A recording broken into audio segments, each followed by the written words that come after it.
So here is, after another great year of college basketball, here's the head coach of San Diego State. Here's Coach Steve Fisher back on Scott and BR on the Mighty 1090. Hi, Coach. Hello, folks. How we doing? We're doing pretty good. How are you feeling? I'm feeling better. Thank you. Thank you for asking. Physically feeling better. Yeah. Well, that goes for the rest of your staff and the players as well. I think so. Yeah. Crazy. You don't know how it happens, but all of a sudden it was a snowball effect and hit a lot of people. Wow. But everybody, I think, is making progress, feeling a lot better now than we were 24, 48 hours ago. Coach, they said, and I'd read these reports, that it was so bad for you that you had missed a film session, I guess maybe on Saturday, and then Dutch couldn't even get out of bed. He sort of barely made it to the game. Is that right? That's pretty accurate. I started feeling it at our close practice on Saturday, which was around 4:40, 4:50 Eastern Standard Time. And I didn't go to dinner or I couldn't get to the film session that night, and I didn't go to pregame or film the next day, the last film session. And Dutch got it during the night, and he didn't come over until he got there just before tip-off of the game. Unbelievable. And so I know that you said after the game, no excuses, it's not why we lost, and I think that's pretty accurate. But in your heart, in your mind, in your coaching expertise, don't you feel like your team would have competed more closely if everybody were healthy? Who knows, Scott? I mean, if you start carping on that, you're hanging on your thin air, to be honest with you. Duke in that game was superb. We all know that. They played that way. They were on their A game, and we were about a C game. It would have taken the flip of that for us to beat them in all probability. They were sensational.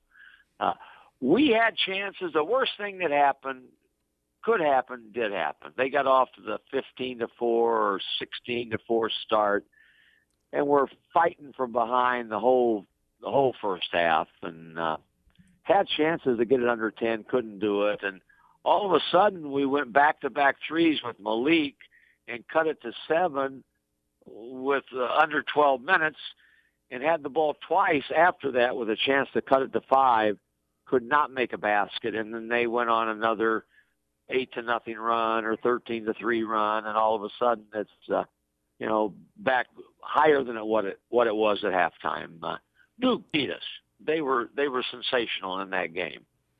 Yeah, Coach, I was blown away by Okafor, and I was blown away when I was reading the story about the game, where it says that Scott got called for a touch foul on him, and it was basically they were telling him to back off. And that guy is huge. There's no way you need to back off on the guy. He's a big boy. Oh, he's a big man.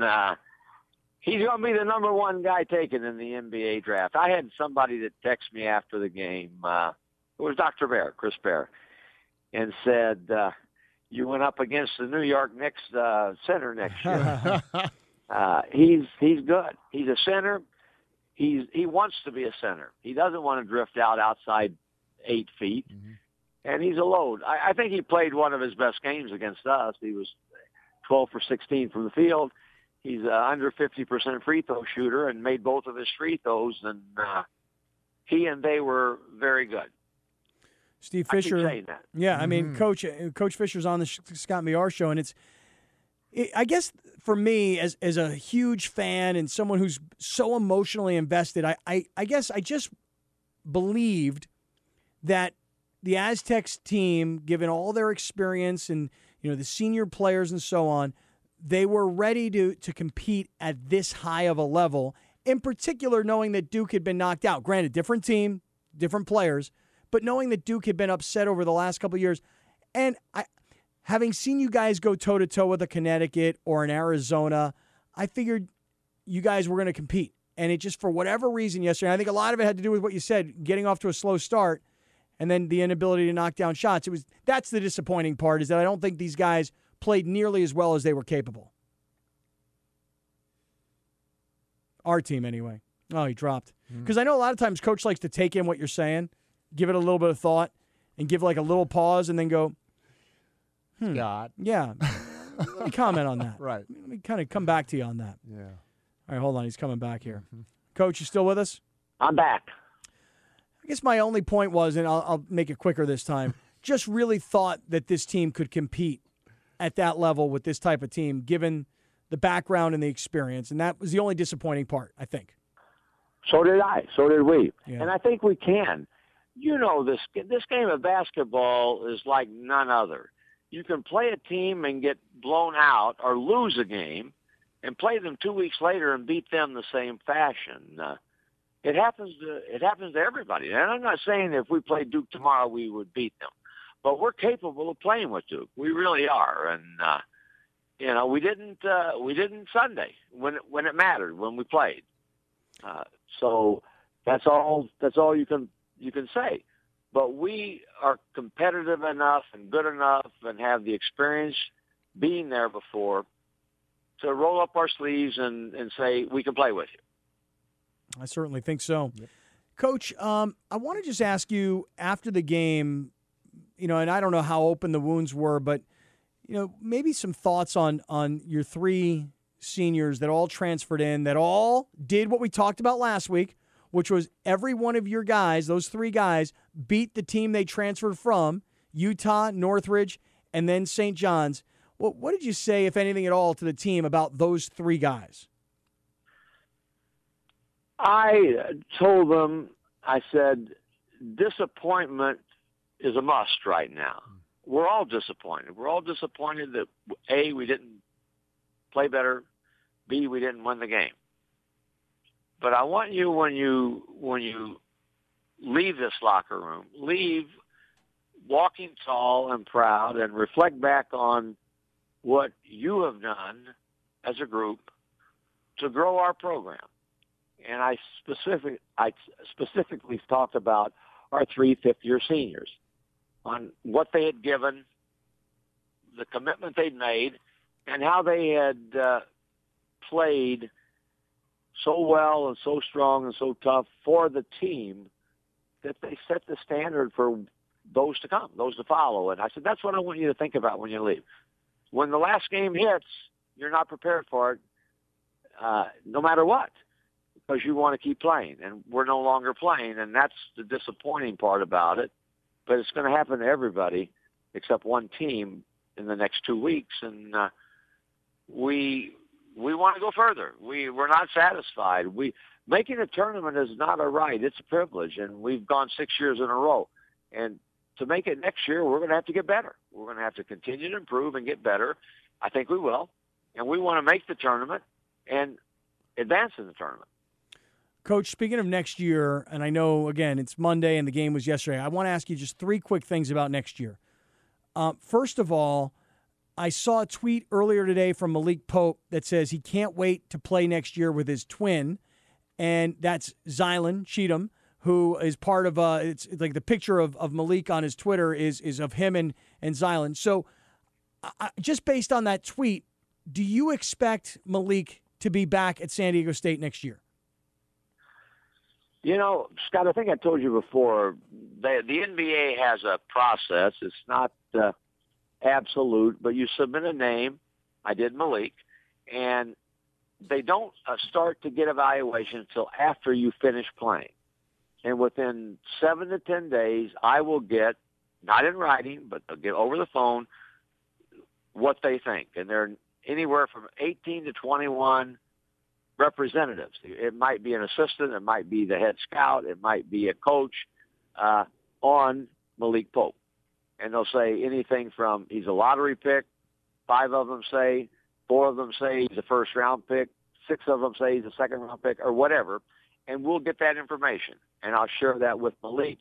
I'll give my advice and thoughts, and then obviously Malik and his family will make a decision. We want him to come back, but we want what's best for Malik. So let's just wait and see what some of the outcome is as we move forward. Any gut feel on that, Coach? Not really. Not really. Malik loves what he's doing. Yeah, I think he's coming He hasn't back. played ball for such a long. I love to see a smile on his face, and he'll walk off the bus and he'll always rub my head or grab my shoulder as he's walking off the bus with a smile on his face, and he is enjoying where he is, and I think it's important. You can't wait. You can't be someone that can't wait to leave. If you're that person, then you should leave. Malik is not like that. He loves where he is, and he loves who he's with. Those four freshmen are really tight and love one another. That's why I think he's coming back. I mean, I think the kid is definitely going to play again next year at San Diego State because I think he's dying for an opportunity to see what he can be with his what he calls his Twins Island. That being said, Coach, what do you make of Winston Shepard? Do you think he's a guy that will play his senior year? That again, we're waiting to find out. I've done exactly the same thing with Winston, so we'll wait to see what the evaluation comes back from the NBA. He and I will sit. I will give him my thoughts and recommendations, and then he ultimately will make a decision in concert with his family. All right, same follow-up. Any gut? Not really. No, I don't. All right. And then finally, Coach, people's criticism of this team this year was there was not a true point guard. Doug Gottlieb was telling us that this earlier today, and I said, well, they've got a point guard coming. Coach, can you tell us a little bit about this kid? Is it Jeremy Helmsley? Jeremy Hemsley. Yeah, true point? He is a true point. Yes, he's got size about him. He's about 6'4". They're playing next week up in Berkeley for the state championship, his division. Where's he out of? Friday afternoon. Is he? Did I hear? He's from the Rivers.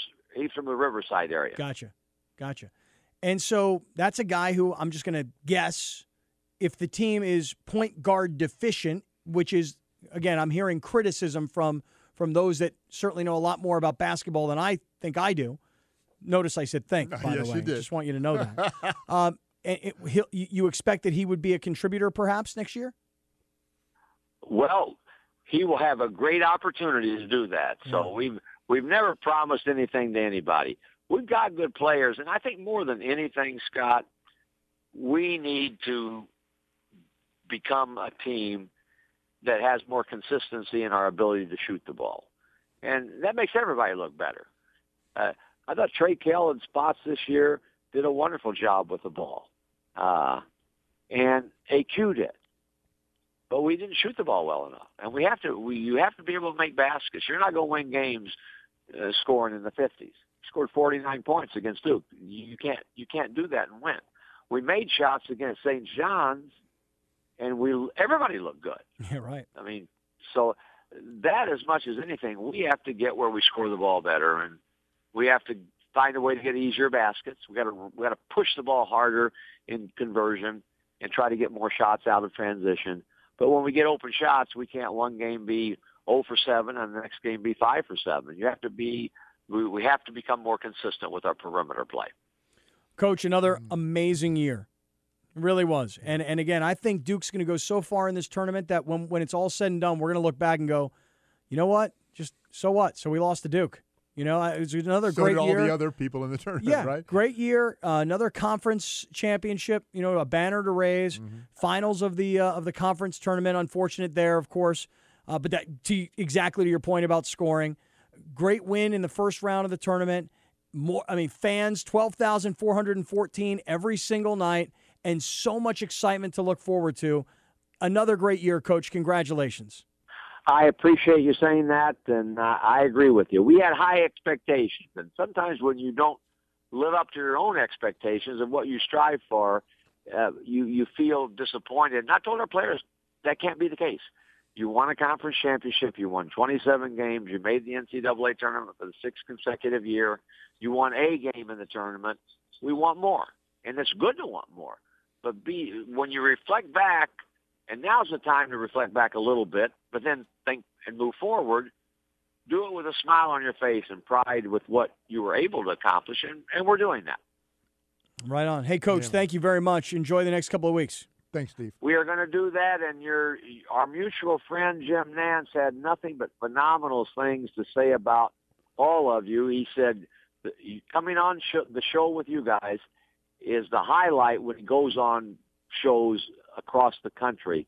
And he meant it. He loves coming on with you. And, I'm disappointed we're not going to be able to get you guys on his nickel and his private jet to the Final Four. But keep that bet going with him. One of these days we'll get it done. Well, I'm going to tell you something real quick. He came on Thursday of last week, and he mentioned that you guys had chatted, and he said the first thing that you wanted to know was, did Kaplan really pay the $500 bet to Pamplemousse?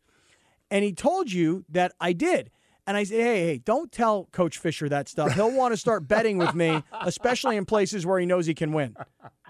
No. That's against our NCAA rules. I would not do that. I would not do that. Well, all right. I don't want you to think I'm an easy target now, Coach. I'm going to go see you at Del Mar this summer, and you can sit me down by some of your horses. It's legal for me to put $2 on a horse race. There you go. Right on, nice. Coach. We'll look forward to a great summer. Thanks, Coach. All right. Thanks a lot, fellas. All right.